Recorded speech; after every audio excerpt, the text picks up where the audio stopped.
C'est moi ou ça fait un moment qu'on n'a pas parlé de films à grand spectacle? Pourtant, des films à grand spectacle, il y en a. Surtout des films à voir en VF en attendant Noël, hein. Rocking around the Christmas tree at the Christmas party hop. Oh là là, qu'est-ce que c'est faux! Bon, on va faire avec. Alors, le film dont nous allons parler aujourd'hui, eh ben, c'est Gladiator. Ouais, je vais réussir à le choper. Voilà. Gladiator de Ridley Scott. Gladiator est donc un film de 2h30 auréolé de 5 Oscars et réalisé par Ridley Scott. Certaines mauvaises langues disent que c'est le dernier bon film de Ridley Scott. Ils ont pas vu Kingdom of Heaven en Director's Cut, ces gens-là. La direction artistique a été confiée à Michel Gast, mais le casting a été réuni par Jenny Gérard, une grande dame du doublage.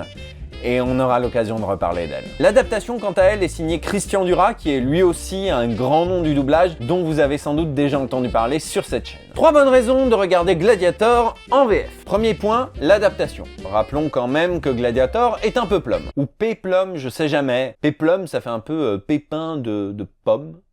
Bref, j'en ai déjà parlé dans d'autres chocolats de ce calendrier de l'Avent, mais il faut faire attention quand on adapte un film qui est ancré spécifiquement dans une période de l'histoire. Quand bien même ce serait narré de manière fantaisiste, il faut faire attention à ce que les personnages ne parlent pas comme nous parlons aujourd'hui au XXIe siècle. À moins que ce soit une volonté du réalisateur, le style de la chose, comme par exemple Kaamelott en France. Mais là, clairement, c'était pas le cas de Gladiator, et clairement, on est dans des champs lexicaux et des tournures de phrases amples, pleines de solennitude, ce qui colle parfaitement au peuplum ou péplum, démerdez-vous. La deuxième raison, c'est le flair de dingue de Jenny Gérard. J'ai pas tous les noms du casting en tête parce que vraiment ces vidéos sont excessivement bien préparées, mais Jenny Gérard a toujours eu un flair incroyable pour trouver des bons castings.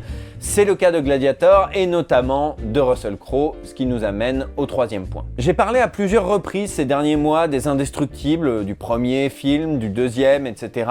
Et visiblement, vous êtes assez nombreux à avoir appris la mort de Mark Alphonse. Bon, sa mort, elle n'est pas récente non plus, mais c'est vrai qu'il a marqué des esprits comme voix de Monsieur Indestructible dans le premier opus et comme voix de Russell Crowe. Mark Alphonse, il a signé des prestations incroyables dans sa carrière, mais je pense que si vraiment vous voulez rendre hommage à Mark Alphonse et regarder ce qui est sans doute un de ses plus gros rôles, c'est Gladiator qu'il faut regarder. Gladiator, c'est vraiment le rôle de Mark Alphonse.